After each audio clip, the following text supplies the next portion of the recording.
What's up, guys? Uh, that makes it number 50, episode 50 of The Murder Mentality. And this is a picture of my cousin, Joseph Henninger. Excuse me. So, this picture was taken approximately 12 years ago at his wedding. And not pictured in this photo, but pictured in the original photo is my other cousin Samuel, Sam, whom I just finished tattooing. I was expecting the experience to be a lot more of an emotional experience than what it ended up being right when it happened. But usually that means that something's gonna, come down the pipeline, as it were, and that I'm gonna have an emotional reaction to something that's a lot more powerful.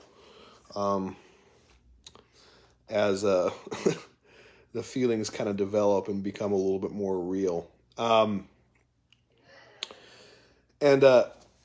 what I want to show this again here real quick because we got the other people coming in here and stuff like that. This is my cousin Joseph. Joe died 10 years ago on February 8th. And it's weird because I was trying to explain to Lacey the other day how fucked up February is for me, man. It's just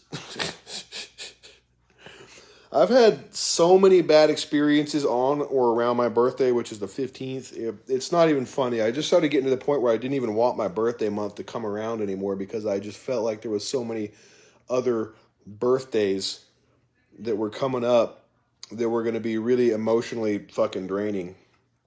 And what I want to talk about today is that, like, you guys aren't fucking alone, I remember walking down the street with my ex 10 years back, and I remember my mom called, and I, wasn't really in the mood to answer the phone call. It was 10 years ago. I'm 30, so I was 28, right? And I was just walking on the street, and I didn't really care that much to want to answer or deal with it or whatever. But she called, and she was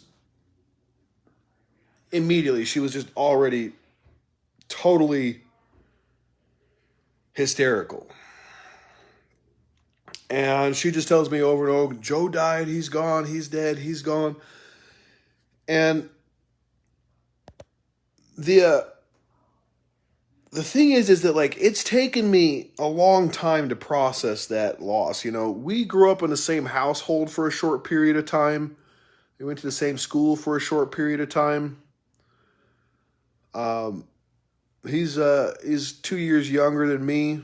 He was over at my house every weekend when I was growing up. I was raised by my grandparents, and so he was over there with with his mom visiting, my grandmother, my mom, essentially, all the time. There's pictures of all of us as toddlers taking baths together and stuff like that, And it's a really powerful experience to have, I just had Joe's portrait on my other cousin. And, both of us, I feel like we didn't react emotionally how I thought we were going to. I don't know how else to put it, man. And it's I guess I'm just going to say here real quickly, if you don't mind, I'm going to say a little prayer, God, please just, I give you my mouth. Please speak to your people about this topic because I know how fucking important it is to me, and it's so hard for me to talk about it right now. But Joe basically committed suicide. He put himself into a situation where the only option was that he was going to get shot by a bunch of police. The crazy part is he didn't aim the gun at the police. But he refused to put it down.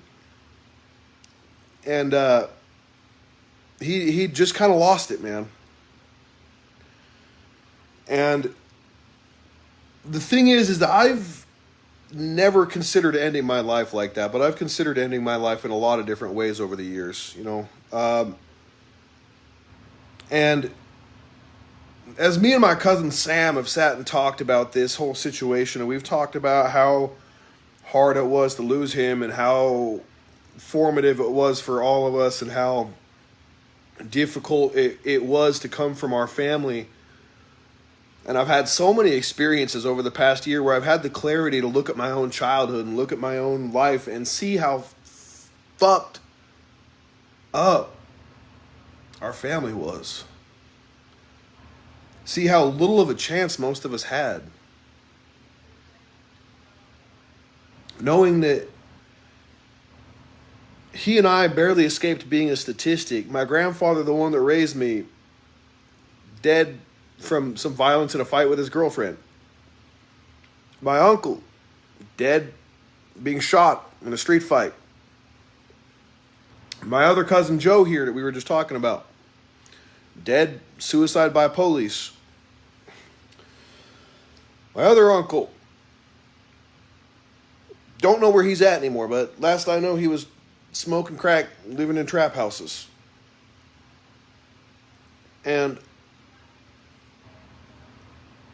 it's like half my family is successful and the other half are statistics. And I don't know how to say this. I don't know how to say this in a way that people will hear it, but I just need you to fucking understand that you're not alone.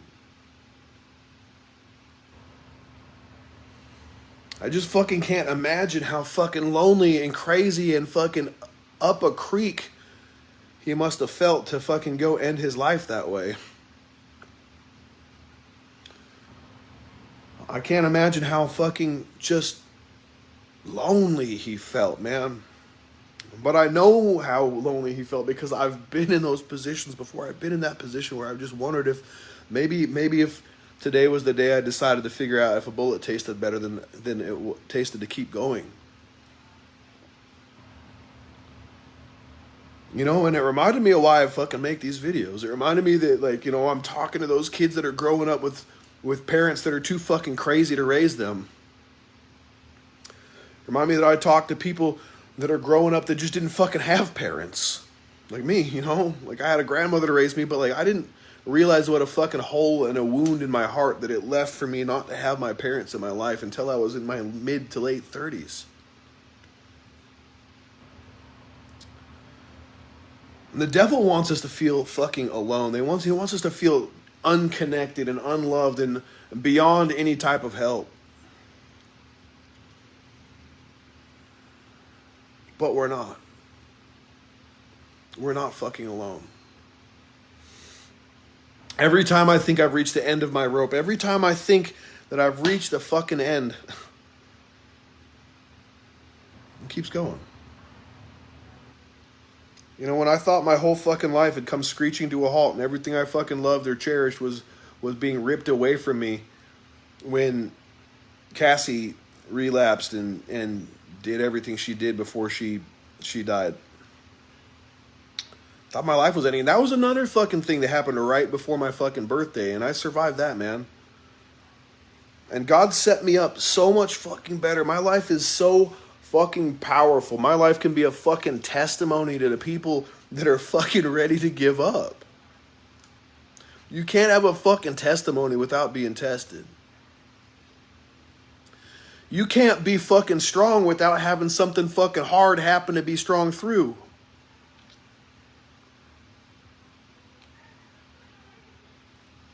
Like Chris said, my nephew's suicide rocked my family's world. It crushed me. I raised him when he was little. Changed my whole world. If you need to talk, I'm here, homie. If anyone needs to talk. That's real, man. And I am too. Like, it's not even something I need to process anymore. It's something that's been processed, but it's like, fuck, man, 10 years. I wonder where he would have been. I wonder what he would have been doing. I wonder what would have happened if he just reached out and said, I can't fucking do it anymore and I need help. I make these videos for the fucking kids that grew up in households like me. They got fucking abused in ways that they couldn't fucking make sense of when they were a kid. I can fucking rationalize being sexually abused now. Like, I mean, I'm not like fucking saying that I rationalize it in a way that's like, oh, that's okay. I rationalize it in a way where I can say, fuck, man, that fucked me up for a long time, and I just refuse to let that to continue to fuck me up. But little kids can't rationalize that shit. I make videos for stuff like that for people that look like me, because the reality is most of the motherfuckers that look like me have been through some shit. We're afraid to admit it. I make these videos for the fucking dudes out there that are fucking afraid to tell their wives or their children, maybe even, or other people that they fucking love and respect, that somebody violated their trust as a child in ways that never ever should be done. To let them know that it's okay to admit those things. It's okay to talk about them. It doesn't make you less of a man. It makes you fucking more of a man. The strongest people out there are the ones that fucking live through it, not the ones that suffer in silence until they take their own fucking lives. Suffering in silence isn't some type of it's not some type of martyr thing. It doesn't make you better. It makes you weaker. It makes you unable to recognize that you can't carry that burden alone. The truth is, there's going to be things that happen to all of us that should never happen to any of us. The truth is, there's going to be things that all of us have to go through that we're never going to understand. The truth is, our hearts are going to be broken in ways that we never could have comprehended could happen that way. But it's not our job to try to comprehend why or how or for what reason it happened. It's our job to decide whether or not we're going to take that and make that into another brick, another block, like Stanley said, into the building of me, into the building of you.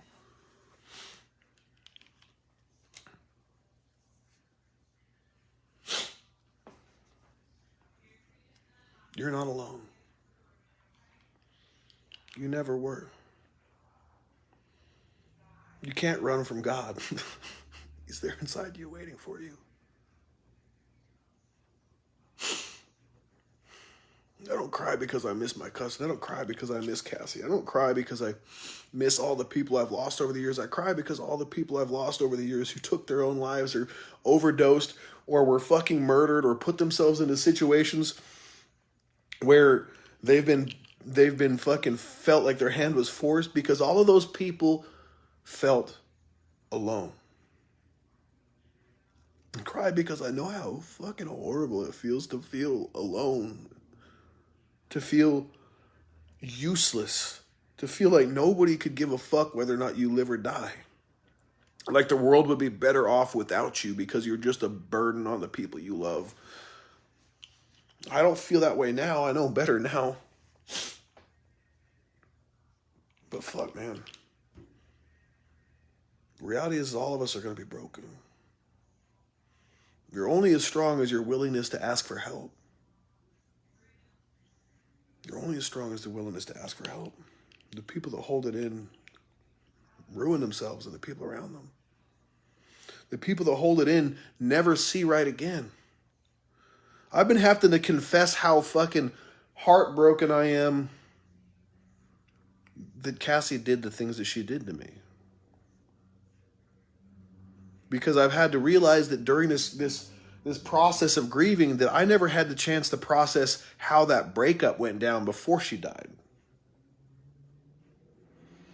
And that there's probably going to be years spent figuring all that out and untangling the mess of pain and destruction and difficulty that I'm going to feel in every relationship I have now in some way, shape, or form. And I will have to work through it. But I'm not going to do it alone. I'm going to talk about it. You have to talk because sometimes you don't even fucking know what's killing you inside. You don't know what's killing you inside until you fucking say it. You don't know what's killing you inside until you talk to somebody for long enough that you hear like, oh, fuck. You don't know that you had a fucking traumatizing childhood until you hear somebody else talking about some traumatizing childhood experiences and you're like, oh, fuck, that happened to me too. You don't know that you had a traumatizing childhood until you start talking about something that happened to you during your childhood and you're joking around about it and everybody else around you isn't laughing. And somebody looks at you and says, I'm sorry. And you realize that what you thought was a joke and what you thought that you could joke around about because it was a way for you to rationalize that pain that you never should have had to rationalize was you trying to cope with the fucking way that you had to deal with things you should never have to deal with. You know?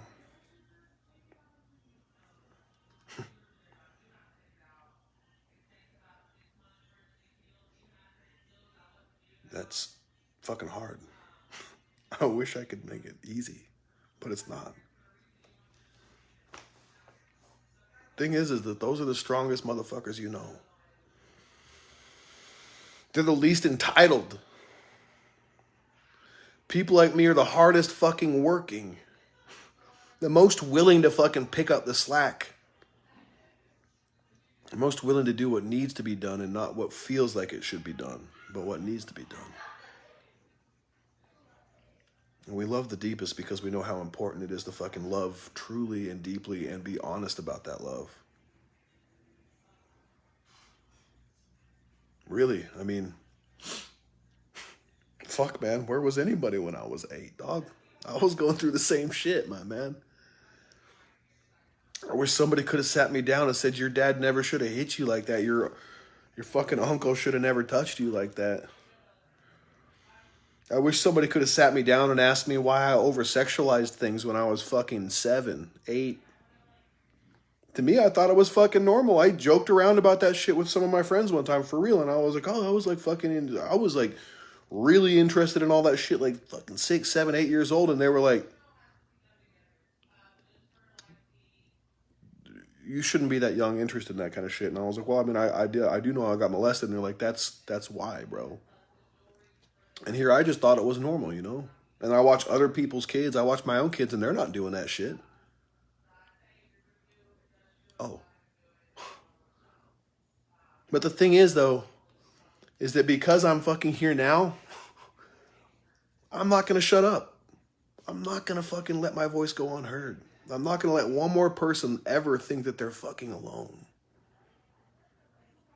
That they're unloved just because their parents don't know how to love because their parents were unloved. We can be the ending of these generational traumas. We are the strongest motherfuckers we know, and we will make the strongest generation that we have ever seen. Instead of saying, oh, well, this generation's all fucked up, we're going to say, man, I raised this generation to be some fucking savages. Because they're not alone. Neither are we. Love all of you guys. The only thing I got to say today, man, is just remember you're not fucking alone. Don't ever let anybody convince you that you are. And don't ever convince yourself that you're alone. There's always somebody that will talk to you. My door is always open. It might not be immediate, but I will do my best to respond to you and talk to you. Love you guys. Have a great day. Rest in peace, Joe Henninger. I love you, bro. Been a long time.